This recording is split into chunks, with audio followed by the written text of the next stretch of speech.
Hello everyone, and welcome to my 2000 subscriber special. Per usual for these things, we're in the game Oblivion. I wanted to do something different this time, but Oblivion's just kind of become a thing that I do now when I'm doing Q&As, so I decided to stick with it. This is the beautiful city of Shadenhall behind us. And it's of course raining and kind of shit outside. We're of course TCLing, we're not standing on some crow's nest or anything. This is us just floating in the air.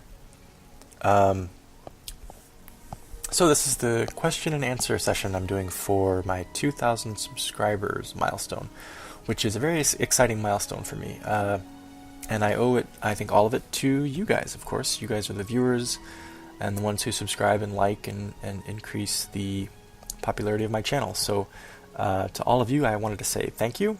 And as again, per usual, we're here in Oblivion, and I'm doing a Q&A session, so I'm going to do a shot as a celebration, as a thank you, and as a salute to your health. So if you have something to drink, I invite you to join me, and here we go. Cheers, everyone.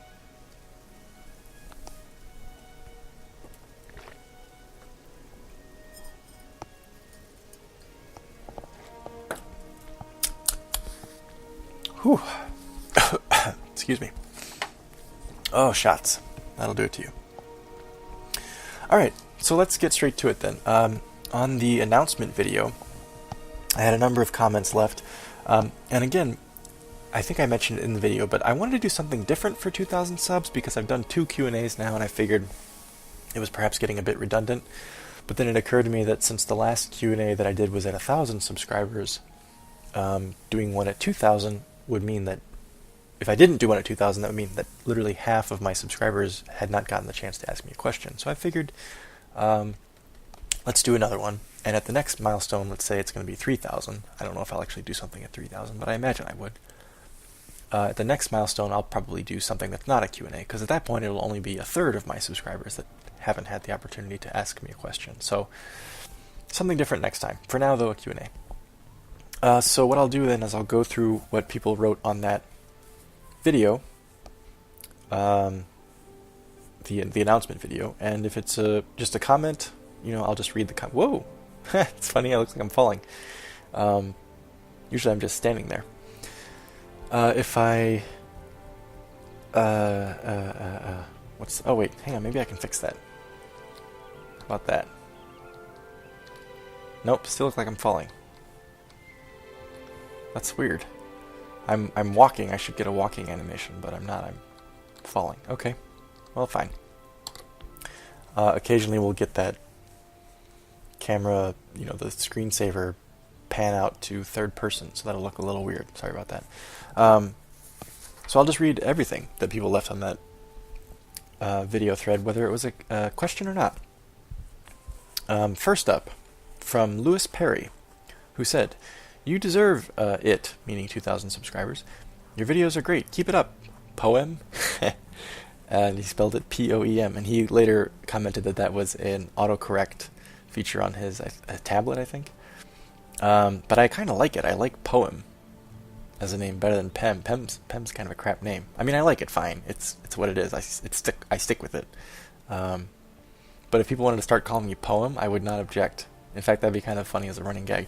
Speaking of another running gag that I think would be funny if it caught on, another user, and I didn't look it up, I should have looked it up, but another user left a comment on a video one time, I think it was a Skyrim video, and he wanted to say, "Epic video, Pem," but he ended up making a typo, and instead he said, "Eric video, Pem," and it took me a minute to realize what the hell it was, what he was saying.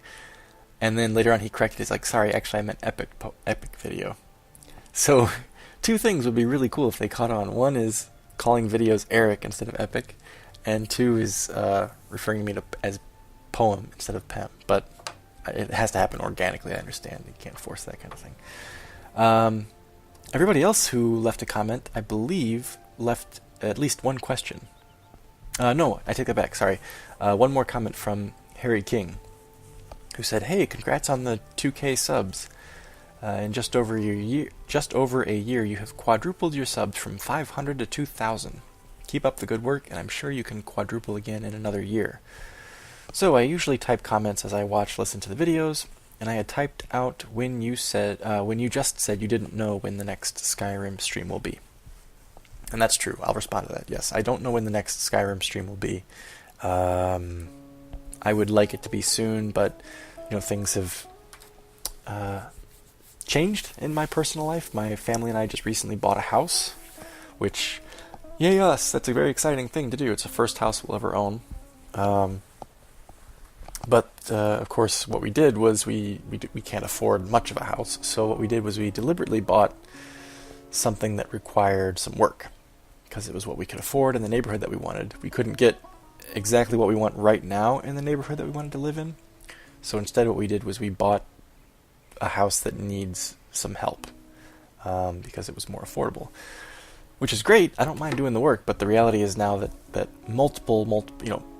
virtually every weekend of mine, and some evenings of mine from now till probably March or so, is spoken for in terms of what it is I'm going to be doing. So much harder to find a free moment to do a stream or something like that. So it'll happen. I promise you it'll happen. I hope that it'll happen. I hope that I get one in before the holidays, before Christmas.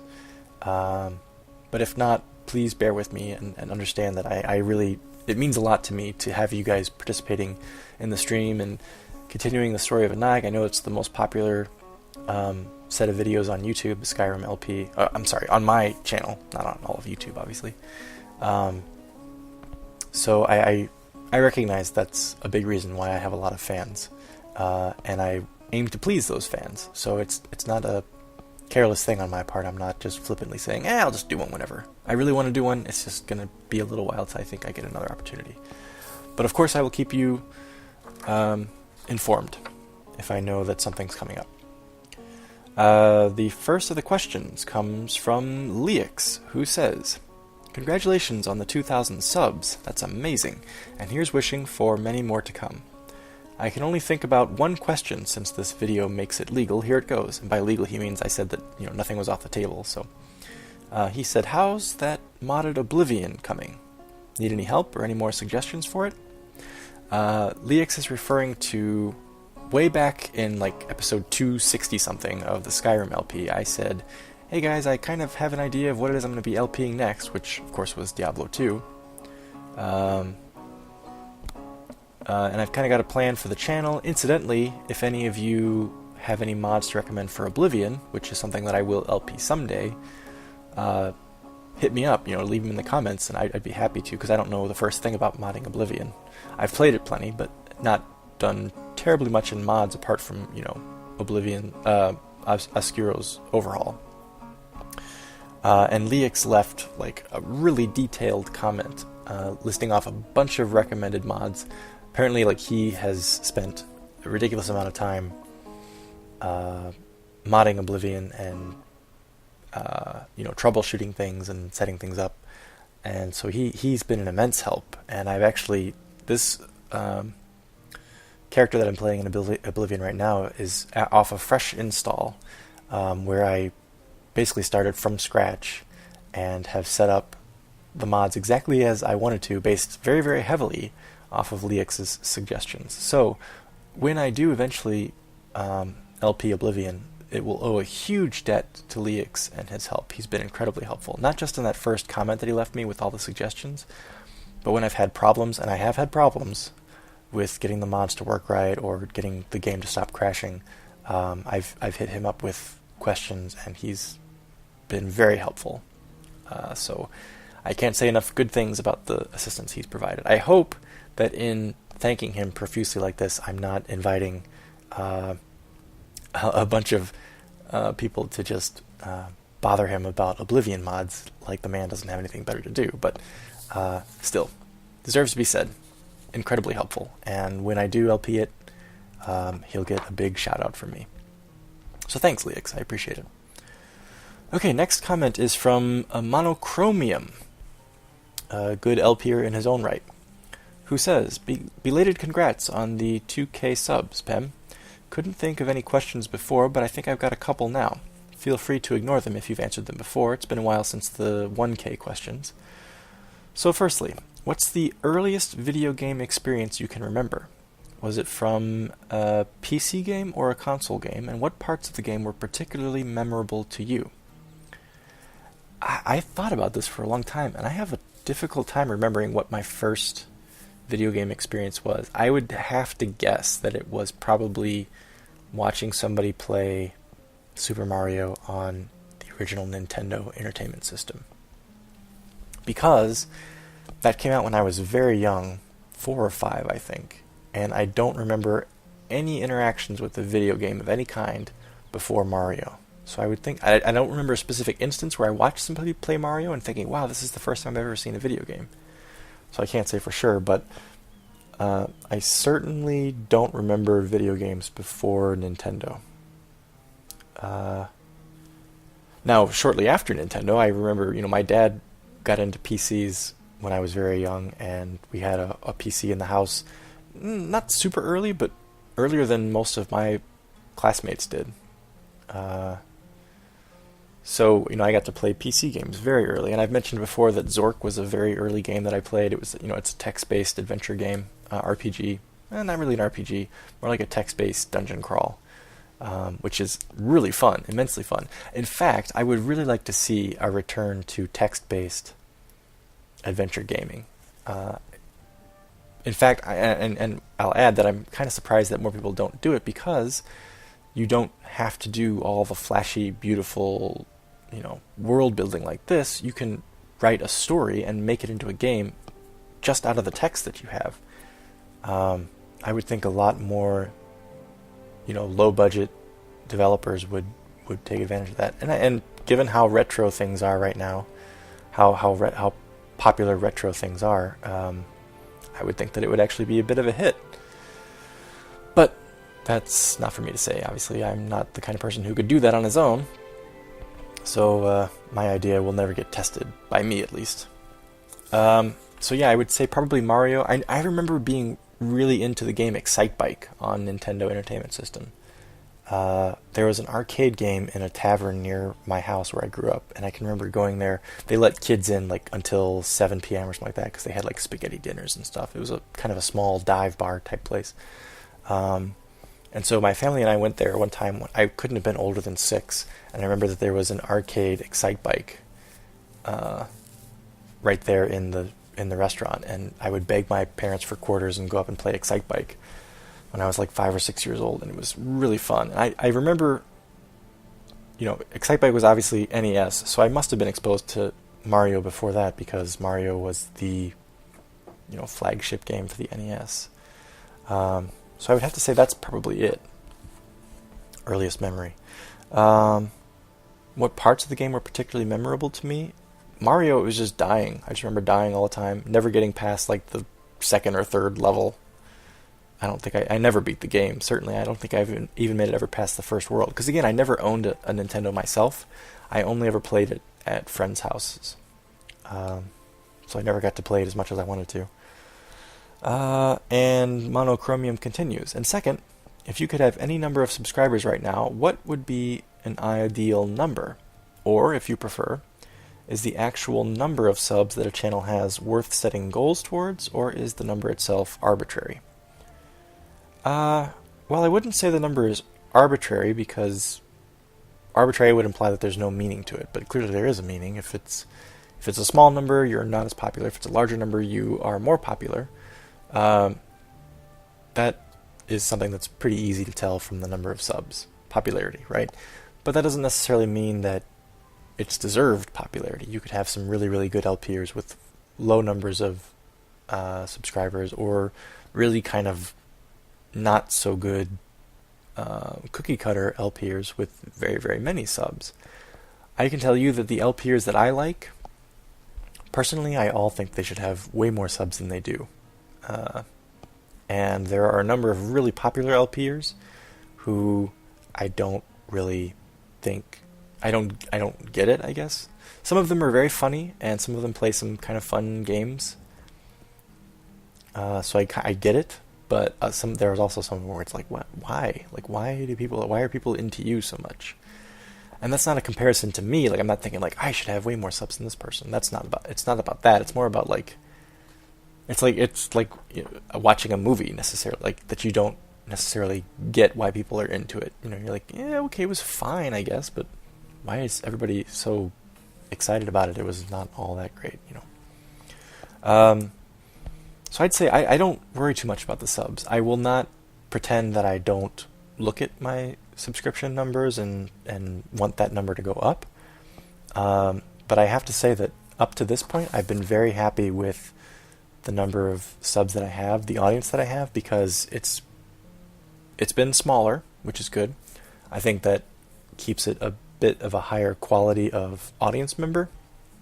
Somebody who's actually more engaged in the videos is actually watching because they enjoy it, and has something valuable to contribute when it comes to comments and things like that. I imagine, I don't know for sure, but I imagine that as subscriber numbers go up, you get a lot more chaff in with the wheat, a lot more noise in the comments versus valuable input. So while I'm, of course, you know, I would like to see my channel grow more, I'm not exactly like itching for it, you know, because it's like, okay, I'm sure there are trade-offs, and I'll just enjoy what I have while I have it, you know. If the channel gets larger, then it gets larger, and I'll deal with that when it happens, but in the meantime, I'm happy with where it is. I think it's important to not try to measure yourself against others, and more so just feel comfortable with where you are. And I imagine that Monochromium probably already knows that. But he did ask, so that's my answer, I suppose. Is it worth setting a goal toward a number of subs? Sure. Yeah. There's nothing wrong in setting a goal for yourself. If it's about how many subscriptions you have, then that's what it's about, you know. It's certainly I guess what I would say is your subscriptions maybe should happen. I don't want to pontificate on this because I've only got 2,000 subs. It's not like I'm some expert on YouTube or anything, but I would think that your subscription should be organic. You should be doing what it is that you like first, and if people subscribe to you, then they subscribe to you. If you're trying to cater to what you think people want, it will naturally come off as kind of phony or fake or forced, and people won't be as into it. Again, I'm sure that I imagine, in fact, I probably know of some LPers. I don't watch them regularly, but I could probably pick out some names of people who I think do actually force it and are still successful in spite of that, but better to be genuine, I think, or as much as you can be. Monochromium finishes by saying, that second question about the subscribers is a little tough, but I've been debating about it myself for a little bit now, so I'd be interested in seeing someone else's opinion on it. Good luck, and here's to the next milestone, wherever that might be. Thank you very much, Monochromium. I really appreciate that you're a fan of the channel, and especially when it comes to other LPers. If I have a subscriber or a fan who is another LPer, it means a lot, because to me it's like, hey, this person does what I do, and they think that I'm good at it, so that's means a lot to me. And I'm also a fan of Monochromium, so if any of you out there are looking for somebody new to watch, certainly check out his channel.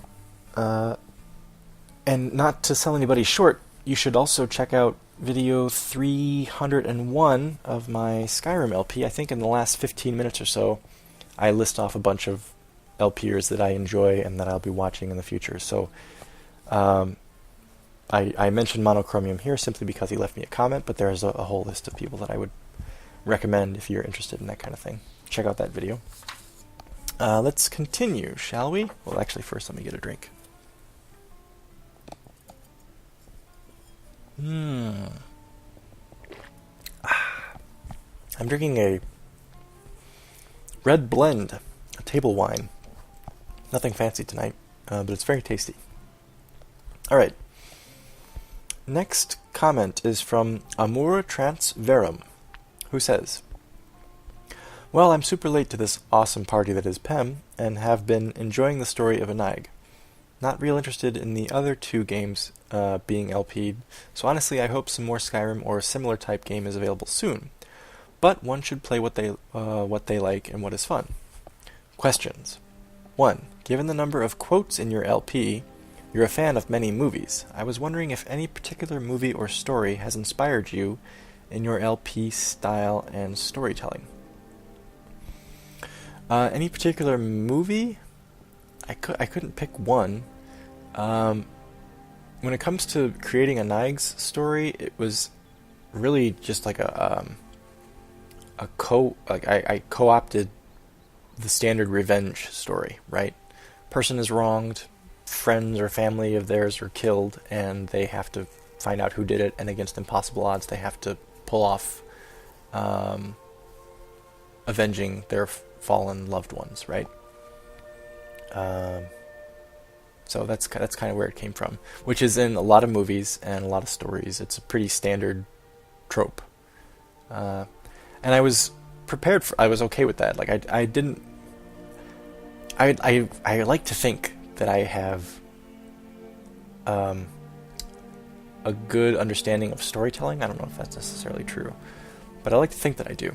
And so I know that when it comes to telling a story, the simplest story is usually the easiest one to tell. And so when it comes to stories, a vengeance story is a very simple one, and therefore very easy to tell. And when it comes to LPing, there's so much going on when you're LPing. You're trying to play the game, you're trying to react to the game, you're also trying to, at the same time, like, anticipate the game so that you have a response when something happens. And then, just in spite of all that, the game throws random shit your way that you did not see coming. So, and this is all happening at once, in real time. You're trying to do all this stuff while you're recording, and a lot of times there's no takebacks. You can't. I mean, I suppose you could go back and re-record if you weren't happy with the way something turned out. But if you spend an hour recording a session and something happens in the last 10 minutes that you're like, oh fuck, that's not what I expected to happen, it seems like a real waste to go back and record the whole hour over again. So you got to kind of roll with it. So I decided going into the Skyrim LP that the simplest story would probably be the best one to tell in an LP. And if I can get into it for a minute, kind of a behind the scenes look into the Skyrim LP specifically, the way that the Skyrim LP grew out of my mind, it was I wanted to do a Skyrim LP, obviously, and I wanted to do a character, and I decided, okay, well, what character is different than what I normally play? Well, I don't normally play a mage. Okay, I don't normally play a woman. I've never played a Breton, so I was like, okay, let's take me out of my comfort zone. Let's make me do something different. So I was like, okay, so I have a Breton woman who's a mage. Why is she in Skyrim? Well, she's in Skyrim because she's running away from something. Okay, what's she running away from? Well, let's say that somebody that she knows was killed, and she thinks that the people who killed that person are after her too. So she's, she's a fugitive. Okay, so then it's like, okay, so flesh out those details. So who was it that was killed? What was her relationship to them? Why does she? What the freaking hell? Hey gang, so when I said what the freaking hell, it's because the game crashed on me, which I've never had happen in Oblivion. No, take it back. Well, let me clarify. It's happened in Oblivion plenty of times, but I've never had it happen when I was just standing in one place, or for that matter, floating on the air. I have no idea. And when I have QWERTY's autosave mod installed, and so of course it autosaves every few minutes while you're playing. So there were multiple autosaves when I went to reload it after I got Oblivion started again. So I went to the most recent autosave thinking, oh, okay, I'll just pick it up in the date and time that I left it off when it crashed. And it told me that save was corrupted. So I don't know what happened. Something happened when it autosaved, it got corrupted, and it crashed. So I'm back at the original beginning of the Q&A save. So we're back into the rainstorm. Now we'll have to go through the pretty sunset all over again, I presume. Anyway, I was talking about the Skyrim LP and a Naig story. So yeah, I in my head I was thinking, okay, why is this character here? And all the details built out from that. And so once I decided on a revenge plot, it was like, okay, well, I'm going to have to create some things in the game, like the journal notes and the character in Markarth who's going to tell her that she found the body that had this note on it and that kind of thing. So I'm like, well, I'm not very good at modding. Okay, so I'll look online and I'll learn about how to use the creation kit and that kind of thing and do these basic things. And then I thought, okay, well, wait a minute. I'm going to have to actually create the killer of the king and queen of Farron so that a knight can confront them at the end of the story. And I'm like, oh God, I don't know. Like, I don't know how I'm going to be able to do this. I have to build an entire quest line, you know. I'm like, I'm not that good. So I thought, okay, well, wait, who in the game could I adopt as the villain? And the more I thought about it, the more I was like, oh, wait, Ulfric would work well, because you actually get to kill him at the end of the Civil War questline. So I could marry that into a Nike's story. And I was like, okay, well, if Ulfric's going to be the killer, then I need to come up with a reason why Ulfric would do this. And so that's where the whole political plot came from. Why he would, why was he interested in the King of Farron, which is a complete backwater town, like nobody gives a shit about Farron. Why would the Jarl of Windhelm be interested in assassinating the King of Farron? So that's where all that stuff came from. So I don't know. I don't know if you guys find that interesting or if that's helpful or not, but no particular movie was an inspiration in the story. It was just kind of the general principle of storytelling behind movies. Really common movies like Kill Bill is a revenge tale, right? A lot of stories are like that. 13 Assassins is a revenge story. That's not an ideal one, but it's in my head because I really like it. Also, when it comes to storytelling and learning how to do storytelling effectively, especially in a visual medium, what was really valuable to me that you might find surprising. I'm sure a lot of you know about Red Letter Media, the website that does movie reviews, among other things that they do. And the thing they're probably most popularly known for is the movie reviews they did of the Star Wars prequels. And in the Star Wars prequels, Mike Stacklasa, basically the head of Red Letter Media, gives a really good, throughout the 3 reviews, he gives a really good starter class on storytelling and what you need, what elements you need, what works, what doesn't work, and why we've realized that these things work.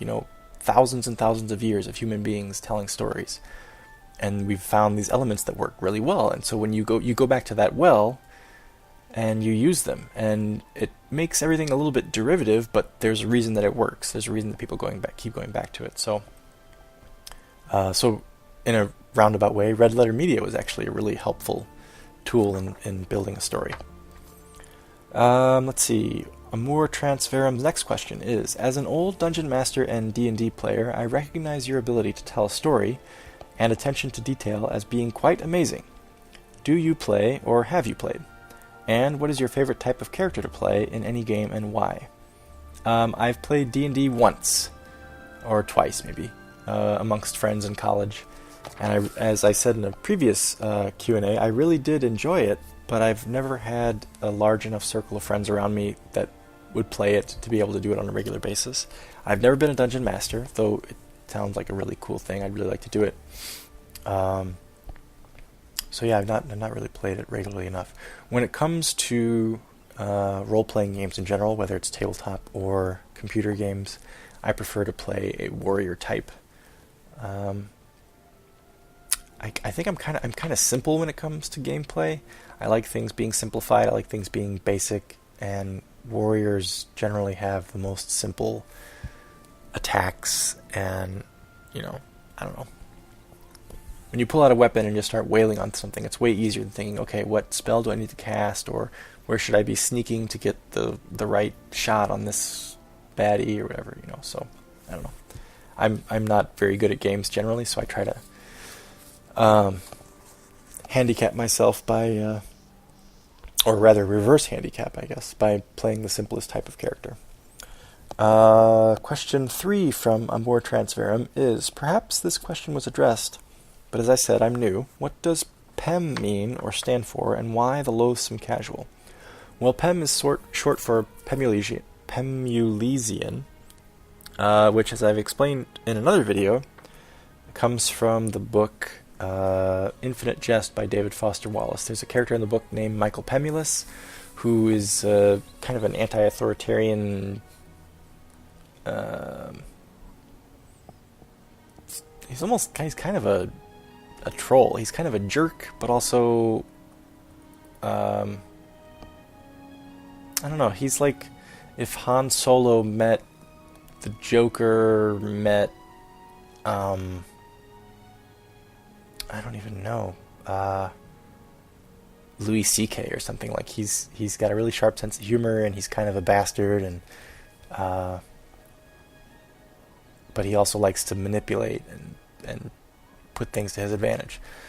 And I didn't necessarily think that I was like that. Well, I guess I suppose I did. I flattered myself at the time that I read that that was the character that I related to the most. So when I signed up on YouTube with an actual account back in 2010, I decided that being like that book was fresh in my mind because I just recently completed it, and so the character of Michael Pemulus was in my head, and I thought about a username, and I came up with Pemulesian, meaning, like Pemulus, and that's where that came from. And then when it came to naming the channel, when I actually started LPing things, I know that amongst gamers there is a stigma about being a casual gamer. People don't like it if you are a casual gamer, if you're playing games that for whatever reason they don't think are hardcore or serious type games. And frankly it's a bunch of bullshit. It's basically just people trying to claim that others are not as good as them, or it's trying to be exclusive. That's what it is. So it was partly in jest, partly as a you guys are ridiculous kind of thing. Not you guys, but people who feel that way about gaming are ridiculous, to be so judgmental about what kind of games people play and enjoy. It was partly that, and it was also partly to kind of anticipate anybody who might happen upon my channel and say, "You're no good at these games, you're a stupid casual." And I could say, well, yeah, it's in the title of the channel, So that's where that name came from. And it is, I think, probably true to a certain degree. When it comes to gameplay, I bet, and I've said this before, but I bet that most of my viewers have played games more than me, both in terms of the number of games that they've played and the number of hours they put into them. I think that's just, I imagine that's true. So compared to you all, I am a bit of a casual. But like I said, mainly just trying to anticipate a bunch of assholes who would say, "You're just a casual." And I could say, "Yes, you're right, I am. Move along, please." Let's see. Question number 4 from More Transverum. What made you decide to begin doing LP vids? This was also answered in a previous Q&A, but I don't mind answering it again. Don't feel bad for asking it. Seeing other people do it and doing it really well and having a lot of fun doing it was what made me want to try it myself. I've mentioned them before, but Variax, Zemalf, and Sorcerer Dave are my 3 favorite LPers, and it was their 3 channels. When I encountered them, I was like, wow, these guys are good, and they have a lot of fun doing it. I would really like to try this, and that's when I started looking into getting equipment for my computer that could make it run, capable of recording. I bought, headphones and a microphone, and bought processing software and recording software and that kind of thing. So that's where it all started, seeing other people do it and do it well. The last question from Amor Transverum says, what is your favorite old school video game? I don't know, actually. I mentioned Zork. I have to say, I think maybe my favorite old school video game would be Their Finest Hour, The Battle of Britain from Lucasfilm Games. It's a World War II air combat simulator, and it's immensely fun. I had so much fun playing that game when I was a kid. I think that would probably be it. I don't know if you'd consider it an old school game. It's certainly old, but it's not old school when you think about like old RPGs or old strategy games. It's not that at all. It's literally an air combat sim. It's very simple. You can fly it with, you can play it with a mouse and keyboard. You don't need a joystick. But really, when I think about an old game that I played a lot of and enjoyed a lot, that's the one that comes to mind. Amor Transferum finishes by saying, I hope that's not too many, meaning questions. Looking forward to more vids, and maybe I'll see if I can get into one of the other games. Maybe. Yeah, don't feel bad about it. Not that you do, but everyone's tastes are different, and I don't grudge anyone if they don't particularly care for one, game that I'm playing or whatever. Totally fine. Watch what you like and avoid what you don't. And you'll like my channel even more for it, I'm sure. Let me take a drink really quick.